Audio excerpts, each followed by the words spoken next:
The rain hammered down on Water 7's cobblestone streets like 1,000 tiny drums. At the bustling sea train station, the metallic scent of wet iron mixed with salty ocean spray as steam billowed from the massive locomotive. Nick Robin walked with mechanical precision between two towering figures the cold dyed. Rob Lucci with his ever-present pigeon and the square-faced Bluno.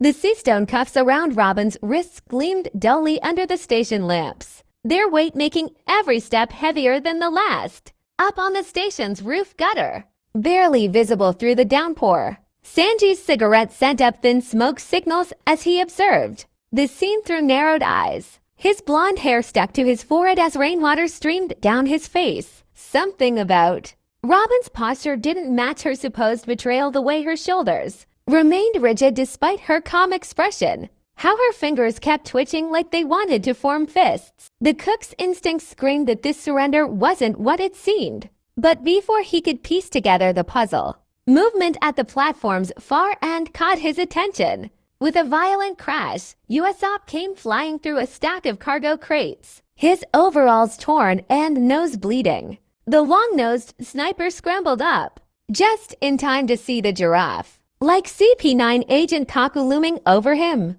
"Let me go. You can't just..." Usopp's protest was cut short as Kaku's extended leg came down in a brutal axe kick that cratered the wooden platform beneath them. Nearby, Franky's mechanical arm sparked and whirred uselessly against Bluno's iron grip. The cyborg's usual super energy drained by seastone restraints. Pathetic. Spandam's sneering voice carried over the rain as he strutted past the captured duo.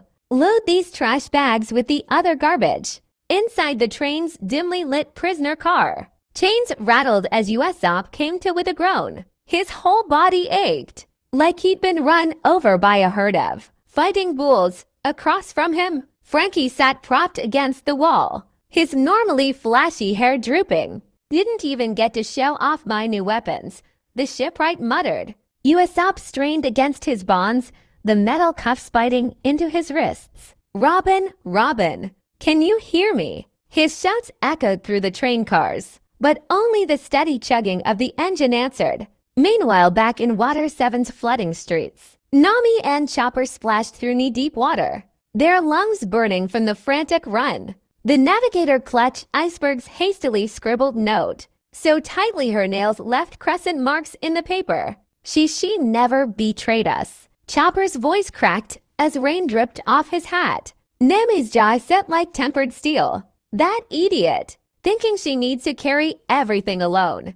The pair skidded to a stop as a building collapsed ahead, forcing them to reroute toward where they'd last seen Luffy. The sea train's whistle shrieked as it began moving, wheels screeching against rain-slicked tracks. From his hidden perch, Sanji watched the prisoners' car roll past and made his move. A single fluid leap carried him onto the roof just as the train picked up speed. His dress shoes found perfect purchase on the metal surface despite the downpour. "All right," he breathed out a smoke ring that instantly dissolved in the storm. "Time to crash this government party."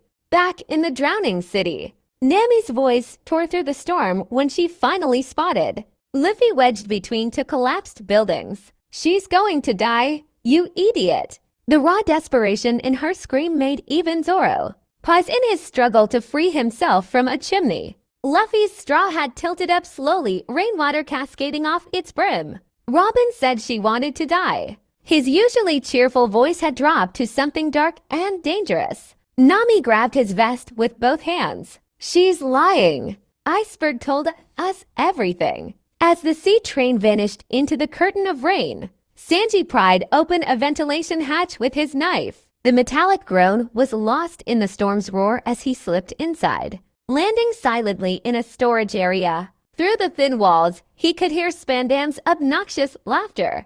"Execute the sniper first to make her cooperate." The cook's eye twitched. He'd deal with that bastard soon enough. On the rear platform of the departing train, unnoticed by the CP9 agents, a single Dan Mushi began ringing insistently. The signal was clear. The straw hats were coming, and hell was coming with them.